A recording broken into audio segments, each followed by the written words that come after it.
महाराज जी, जैसे आपने समझाया कि स्पष्ट है कि हम गौरदास के साथ साथ दूसरे स्वरूप में राधा कृष्ण की सेविका हैं, तो मन में प्रश्न आ रहा है कि इस्कॉन इसे एक्सेप्ट क्यों नहीं करता। कृपया करके बताएं महाराज जी। एक्चुअली प्रॉब्लम क्या है कि ये मान लेने में कि हम राधा कृष्ण के सेवक है, प्रॉब्लम क्या है हमारा, तो ये प्रश्न है आपको प्रॉब्लम क्या है। महाप्रभु तो बताया गया सार्वभौम शतक में कि राधा कृष्ण की सेवा स्थापित ग्रहे ग्रहे उन्होंने स्थापित करी है घर घर में। तो प्रॉब्लम क्या है, प्रॉब्लम यह है कि अगर आपने एकदम से मान लिया कि राधा कृष्ण के हम सेवक हैं, राधा कृष्ण हमारे ईश देव हैं, तो आपकी जो इंस्टीट्यूशन जिस आधार पे खड़ी है वो क्रम्बल हो जाएगी, it will crash into pieces, क्योंकि आपने फियर डाला हुआ है कि हम योग्य नहीं है।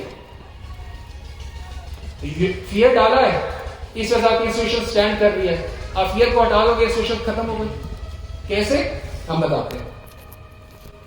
जाकी उपासना ताही की वासना, ताही के नाम रूप गुण गाइए, यानी जिनकी उपासना है उन्हीं की भाई हमारी राधा कृष्ण की उपासना, ये तो वासना होगी ना कि उनकी प्राप्ति हो जाए। तो जाकी उपासना ताई की वासना, फिर हमारी कोई उपासना नहीं होगी कि हम कृष्ण बलराम की भी विग्रह की सेवा कर रहे हैं, सीताराम लक्ष्मण, हमारी क्यों होगी। अरे हम ठाकुर कृष्ण को नहीं चाहते अकेले बिना राधा रानी के, तो सीताराम की वो भी रोज भर क्यों करेंगे। हाँ, कोई मंदिर में गए हैं, दूर हम कभी गए तो प्रणाम तो करेंगे, तो ये थोड़ा उनकी विग्रह की स्थापना करके उनकी रोज पूजा कर रहे हैं 40-40 साल से, ऐसा नहीं। कृष्ण बलराम की कभी भी नहीं करेंगे। अब कृष्ण बलराम की भी सेवा नहीं, गौरताई, चलो गौरताई कृपा हो गया। जिनकी उपासना करेंगे उनकी प्राप्ति की वासना होगी, होनी भी चाहिए। भाई जो सख्य रस के भक्त हैं तो उनके मन में क्यों नहीं वासना होनी चाहिए कि हम भगवान का सखा के रूप में खेलें, क्यों नहीं होनी चाहिए बताओ। जो राम के उपासक है, आप चाहो अयोध्या, हम तो सब जानते हैं, हमारे तो सब मिलते, तो जो उपासक है राम के, वो हर समय यही डूबे रहते, कब मैं राम का दास बनूं, कब मैं राम का दास बनूं, कब उनकी वासना है, कब मैं दास बनूंगा, राम का दास बनूंगा। तो जो सखा बने, कब मैं कृष्ण का सखा, कब मैं कृष्ण का सखा बनूंगा। तो हमारे अंदर जो राधा कृष्ण उसमें नहीं हुआ, कब मैं राधा कृष्ण की दासी बनूं, कब मैं राधा कृष्ण की दासी बनूं। तो जैसे आप एक्सेप्ट करोगे कि हम राधा कृष्ण की दासी के अलावा कुछ नहीं है, तो आपकी सोसाइटी का नंबर खत्म, क्योंकि उसमें फियर डाला हुआ है कि आप योग्य नहीं हो। बताओ, मैं अपने ईश्वर के योग्य नहीं हूं तो किसके योग्य होंगे। महाप्रभु हमारे को दे के गए हैं क्वासा निरंकुश कृपा, चैतन्य चंद्रामृत में बता रहे हैं क्वासा निरंकुश कृपा, ऐसे बिना किसी किंतु परंतु की कृपा करे, कोई अंकुश ही नहीं लगाया कि हाँ ये करोगे तो कृपा करूंगा, मैं तुम्हें फ्री में दे रहा हूं।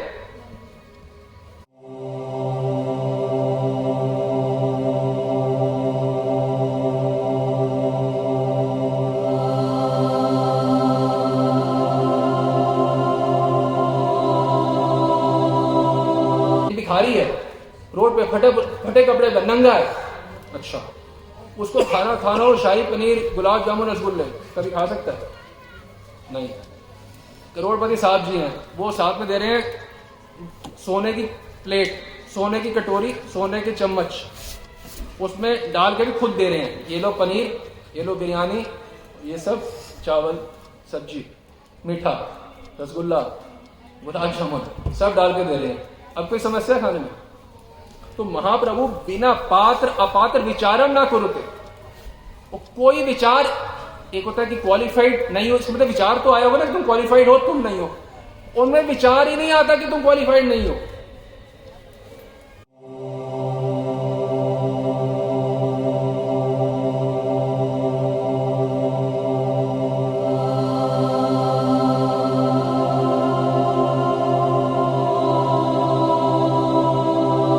कोई विचार तो है ना कि ये नहीं है और ये है। जो किसी में ये सॉफ्टवेयर ही नहीं लगा हुआ कि किसी का गया वो बायोडाटा, ये क्वालिफाइड है, यस, दूसरे का यस, उसमें ना वो नो का है ही नहीं, नो नहीं है, सबका यस है। तो पात्र अपात्र विचार इतना ऊंचा रस है कि मेरे लिए नहीं, मुझको भी, हाँ मुझ पामरों की, ये चैतन्य चंद्रामृत में बताया गया, मुझ पामर के लिए भी यही रस है। वो करना भी कुछ नहीं है।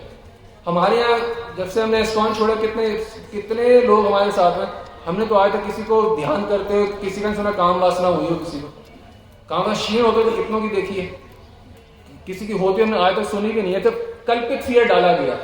अच्छा ये फियर तो हमने तो किसी को देखा हो तो अपनी आंखों से, वो ऐसे कोई संप्रदाय नहीं, ऐसे कोई संत जिनके साथ हमारा गाढ़ता से संपर्क ना रहा हो, कोई तो दिखा होता। ये कल्पित फियर डाला हो, इसलिए सोसाइटी चल रही है, you are got not qualified. 200 साल पहले तो गौड़िया वैष्णव थे, वो भी ऐसे ही करते थे, वो सारे अनक्वालिफाइड व्यक्ति, मतलब वो सब क्वालिफाइड थे। अभी ये लेटेस्ट 150 साल वाले सब अनक्वालिफाइड हुए हैं, लास्ट 150 साल के सभी। बाकी घोड़े 450 साल सब बिल्कुल ठीक थे, अचानक ही कुछ हो गया कि अब अनक्वालिफाइड हो गए अपने उपास्य देव की उपासना के लिए। आश्चर्य। और आप जाओगे ब्रज में, राधा वल्लभ उपासना है, राधा कृष्ण की दासी भाव में ही है, एक थोड़ा डिफरेंस है, थोड़ा अलग प्रकार का है। और निम्बार्की है, वो भी राधा कृष्ण की उपासना है, दासी भाव में ही, थोड़ा सा अलग है। फिर हरिदासी हैं, टटिया स्थल वाले, वो भी राधा कृष्ण की उपासना, थोड़ा सा अलग है। पर मूलतः सबका जो गौड़िया हो चाहे सब हो, सबका मूलतः सेम है। सेम क्या है राधा कृष्ण की उपासना और उनकी दासी के रूप में, कोई अंग संग नहीं है किसी का।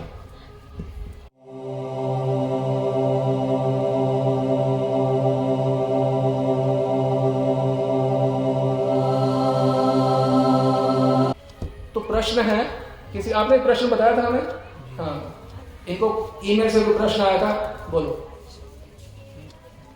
जी उनका प्रश्न था, अनेक संप्रदायों में देखा है कि दीक्षा होती है, संबंध स्पष्ट होता है। जैसे एक का प्रश्न था कि उनके चाची जी है वो अयोध्या से जुड़ी हुई है, तो उनके गुरुजी ने स्पष्ट बताया है कि राम भगवान है और आप उनके दास हैं, तो प्रथम दिन से ही भक्ति वैसे ही करनी होती है और करनी चाहिए। परंतु यहाँ पे बोला था कि हरे कृष्णा करते रहो तो आपको पता चल जाएगा। ऐसी एक भक्त ने पूछा था कि राधा वल्लभ संप्रदाय जो निम्बार संप्रदाय है, उनमें तो प्रथम दिन से बताया जाता है कि राधा कृष्ण भगवान है और आप उनके दासी हो, तो यहाँ पे ये चीज नहीं बताई जाती। देखिए, राधा कृष्ण की उपासना केवल गौड़िया नहीं कर रहे, वह राधा वल्लभ भी कर रहे हैं, निम्बार्की भी कर रहे हैं, हरिदासी भी कर रहे हैं, शुक संप्रदाय भी एक है, आप नहीं जानते हैं, वो भी कर रहे हैं, गौड़िया वैष्णव भी कर रहे हैं। तो आप खुद सोचिए, थोड़ा शांत दिमाग से सोचें, जो भी हरे कृष्ण जप करें थोड़ा शांत दिमाग से, थोड़ा शांत हो, सोचें कि अन्य संप्रदाय के जो राधा कृष्ण के उपासना है वो क्वालिफाइड है राधा कृष्ण के उपासना, केवल हम गौड़िया ही अनक्वालिफाइड है। और हम गौड़िया में भी केवल वही अनक्वालिफाइड है जो लाल कपड़े के इंस्टीट्यूशन के अंडर आते हैं। क्या does it make any sense to any sensible person? Does it make any sense? Radha Krishna की उपासना कॉमन, देखो हमें डाटा बना, राधा कृष्ण की उपासना common to all, Haridasi, Nimbarki, Radha Vallabhi, Gaudiya. Qualified, Radha Vallabhi qualified Radha Krishna उपासना के लिए, निम्बार्की क्वालिफाइड है, हरिदासी क्वालिफाइड है, ओनली गौड़िया में भी half qualified half unqualified. Does it make any sense to anyone? Common sense. जाकी उपासना ताही की वासना, ताही के नाम रूप गुण गई। इसमें समस्या क्या है? आप हमें समस्या बता दो तो हम समाधान कर देंगे। भाई आप राम के उपासक हो, बड़े हाथ जोड़ के, एक हमारे पे आए थे, हम ब्रज में रह रहे थे, एकांतवास कर रहे थे, उनको हमारा पता नहीं कहां से पता चल गया, तो हमारे चरणों में पड़ गए, बोले बताओ क्या करें। हम बोले तो पहले यहाँ वृंदावन छोड़ो, तुम अपना अयोध्या जाओ। तो मैं राम के भगत, तो हाँ, तो तुम्हारा अयोध्या में काम होना है, तुम यहाँ क्या कर रहे हो? जाकी उपासना ताही की वासना, आपकी वासना कहां पे प्रगाढ़ होगी राम के प्रति? कहां प्रगाढ़ होगी? अयोध्या में होगी ना, काशी में होगी? अयोध्या में होगी। तो बोलो जाओ वहां पे। अगर हमारे को द्वारकाधीश का उपासक होता, वो बोलता कि भाई मैं क्या करूं, हम क्या बोलते उसको, अच्छा आप क्या बोलते? द्वारका को भाई, इसमें कोई पीएचडी करने की जरूरत है? तो you have to be Sherlock Holmes to understand even this simple thing. उसी प्रकार से हमारी उपासना है राधा कृष्ण की, हमारे आचार्यों ने ग्रंथ दिए हुए हैं, उन्हीं का नाम, उन्हीं के रूप, उन्हीं के गुण पढ़ेंगे, गाएंगे, सुनेंगे, यही जीवन है, यही सभी संप्रदायों का जीवन होता है। इसमें ना समझ आने वाली कौन सी बात है? बताओ, हमने कोई ऐसी कोई कॉम्प्लिकेटेड बातें बताई हैं आपको? अलजेब्रा बताया है आपको? भक्ति का गोल्डन रूल है, keep it simple saint. Simple रहें। भक्ति जिस प्रकार 500 वर्ष से हो रही है वैसे करें। सत्य को जानें, सत्य को स्वीकार करें।